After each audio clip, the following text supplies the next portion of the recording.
Bonjour à tous.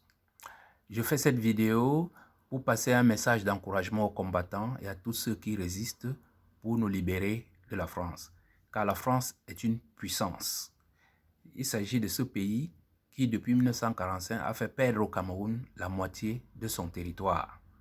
On ne réussit pas une telle prouesse sans être une puissance. Je vais vous présenter cette vidéo en deux parties. La première partie, je vais décrire l'empire, la puissance et surtout l'expérience de la France ensuite, parce que la France a été un État sous esclavage, sous nazisme, dont la France connaît la peine que nous vivons dans nos pays. Et dans un deuxième temps, nous allons voir quelles sont les différentes approches pour nous sortir des griffes d'une telle puissance. Une approche violente et une approche non violente. Donc l'Empire, ce qui caractérise l'Empire, c'est d'abord son territoire. Quand on parle de la France, tout le monde ne regarde que l'Hexagone. Et c'est là l'erreur, parce que la France est comme comment dire, une tarentule. On ne regarde que l'abdomen, on oublie les grosses pattes qui sont étendues à travers le monde. En effet, si vous regardez à travers le monde, vous verrez que la France est le seul pays qui a les pieds dans tous les océans du monde. Atlantique, Pacifique, Océan Indien, partout, la France a une présence. Et ce qu'on oublie souvent, ce sont les territoires français où règne les territoires africains où règne le franc CFA. Car ces territoires font partie de l'Empire français. Ces pays sont sous esclavage français, ce qui donne à la France une superficie de plus de 6 500 000 km² et près de 280 millions d'habitants sous la coupole de cet empire. Évidemment, une telle étendue territoriale ou diversité apporte une diversité de population et de religions.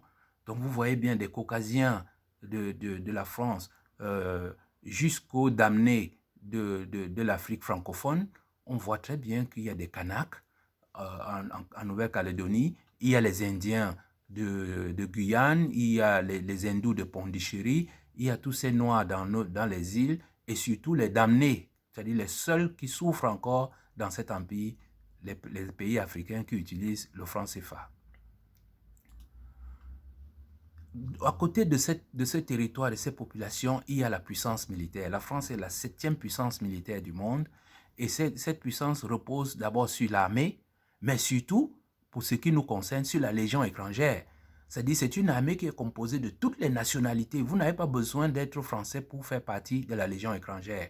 Vous arrivez, on vous débarrasse de tout votre casier judiciaire. Si vous étiez des criminels avant, ça ne compte pas. Ce qui compte, c'est êtes-vous capable de broyer du noir. Si vous êtes capable, vous avez votre place à la Légion étrangère. À côté de ces deux armées qui se juxtaposent, vous avez les bases militaires françaises. Vous voyez sur ce schéma, ils sont dans tous les pays du précaré français en Afrique.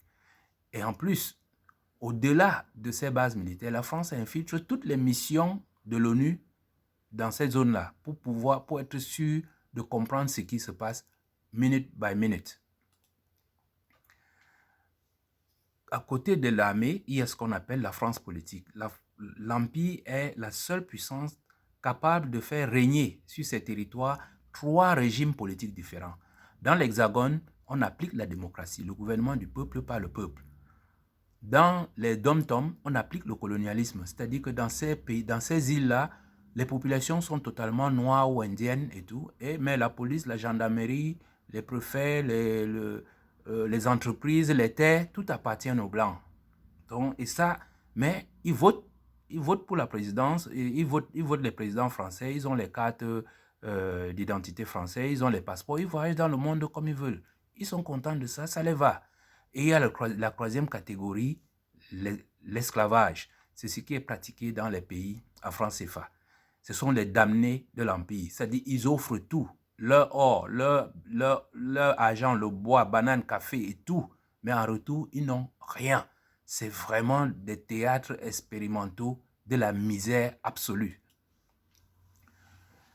Maintenant, tout cela donne à la France une certaine envergure commerciale et financière. Car quand un pays situé, dit-on, dans l'Hexagone, dans l'hémisphère nord, devient premier exportateur de matières premières tropicales, on comprend qu'elle a des relations commerciales quasiment avec le monde entier. Et à côté de ça, il y a le trésor fabuleux du franc CFA. les devises, les banques que la France contrôle dans tous ces pays, les entreprises que la France contrôle dans les ports, les aéroports, les chemins de fer. Mais tout cela donne à ce pays une envergure commerciale qui l'a fait quasiment être en relation avec tous les autres pays du monde. Évidemment, il en découle donc une diplomatie formidable. La France est le troisième pays qui a le plus grand nombre de représentations diplomatiques dans le monde. Et c'est normal. Quand vous voulez vendre le bois, le cacao au monde entier, il faut bien avoir des représentants pour manager tout cela. Donc, en conclusion, mes chers amis, vous voyez très bien que la France est un empire puissant qui a des grandes capacités diplomatiques et commerciales. La preuve, je vous ai déjà parlé du dépiéçage du Cameroun ou bien de la guerre d'indépendance du Cameroun qui a fait plus d'1 million de morts. Tout ça passé sous silence. On ne peut pas réussir une telle manœuvre sans être très puissant. Les capacités de manipulation de la France sont énormes. Gbagbo a été mis en prison, Kadhafi tué par une simple manipulation de la France. Ces deux hommes-là, ils ont beau être ce qu'ils étaient, mais ils n'avaient rien fait. Maintenant, quand on parle la dernière fois où la France a déclaré la guerre à notre pays, c'était l'Allemagne. Elle avait perdu la guerre. Depuis, la France fait des guerres sans les déclarer. Elle arrive à Abidjan, elle tire sur les Ivoiriens comme elle veut, mais ce n'est pas une déclaration de guerre d'après la France. Donc, il faut avoir une capacité de ruse pour réussir de tels exploits. De même, cette France, en matière de ruse, je vous dis, ce sont des experts. Je vous donne l'exemple de l'euro.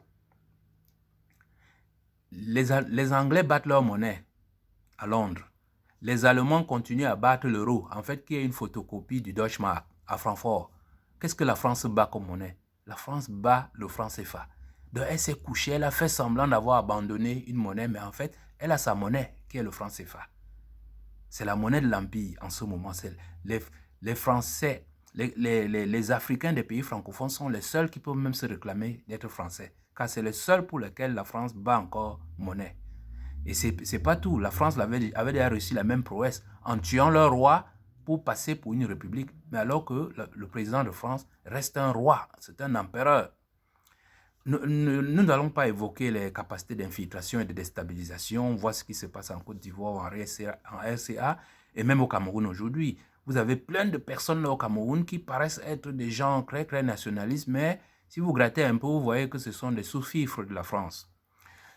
Alors, on va finir avec la capacité de lobbying, qui est un autre nom de la corruption que les Occidentaux utilisent. Les Français ont une capacité de lobbying extraordinaire. Vous avez dit, ils ont des capacités commerciales et financières et diplomatiques. Ceci leur permet de pouvoir négocier plein de choses avec le lobbying. La preuve, la guerre du Nozo, malgré toute la médiatisation de nos frères anglophones et même de nos frères francophones, la guerre du Nozo est la guerre considérée comme la guerre la plus négligée dans le monde. Alors, face à une telle puissance, on se demande mais comment faire pour résister? Comment combattre? Comment se libérer? Et bien entendu, il y a deux approches. Nous avons dit il y a l'approche violente, c'est-à-dire faire la guerre contre la France de façon individuelle ou bien faire la guerre de façon collective.